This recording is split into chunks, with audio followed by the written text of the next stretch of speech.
Hyderabad cricket అసోసియేషన్పై అండర్-16 player తండ్రి అనంతారెడ్డి Rachakonda CP Sudheer బాబుకు ఫిర్యాదు చేశారు. హెచ్సీఏ ఆధ్వర్యంలో ఎంపికైన క్రీడాకారులపై విచారణ చేసి తగిన చర్యలు తీసుకోవాలని ఫిర్యాదులో పేర్కొన్నారు.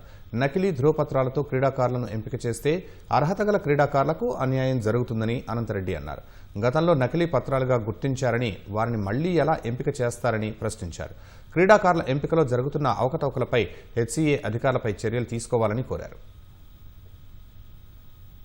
మేము Hyderabad cricket association junior selection లో గత 3 సీజన్ల నుంచి జరుగుతున్న అవినీతిపై రాచకొండ సిపి గారికి కంప్లైంట్ చేయడం జరిగింది. అలాగే ఉప్పల్ SHO గారికి కంప్లైంట్ చేయడం జరిగింది. గత 3 సీజన్లుగా 23-24 సీజన్ నుండి జూనియర్ సెలక్షన్ కమిటీ ఒక గ్రూప్ గా ఫామ్ అయ్యి వాళ్ళు ఎవరైతే లక్షల రూపాయలు ఇస్తున్నారో ఆ పిల్లలని సెలెక్ట్ చేయడం, అలాగే దొంగ బర్త్ సర్టిఫికెట్స్ ని ఎంకరేజ్ చేయడం, ఫిట్నెస్ లేకున్నా స్టేట్ టీమ్ లోకి తీసుకోవడం, ఇలా కొంతమంది ప్లేయర్స్ కి ఫేవర్ చేయడానికి ఇది దందాగా నడుస్తున్నది. ఈ దందా మీద మేము సిపి గారిని కంప్లైంట్ ఇస్తే సిపి గారు చాలా మంచిగా రెస్పాండ్ అయ్యారు. తప్పకుండా యాక్షన్ తీసుకుంటా ఉన్నారు. అలాగే PS లో కంప్లైంట్ రైజ్ చేయడం జరిగింది. ఎవరైతే ఈ సెలెక్టర్స్ ఒక గ్రూప్ గా ఫామ్ అయ్యి ఈ దందా మాఫియా నడుపుతున్నారో ఆ సెలెక్టర్స్ మీద కంప్లైంట్ చేయడం జరిగింది.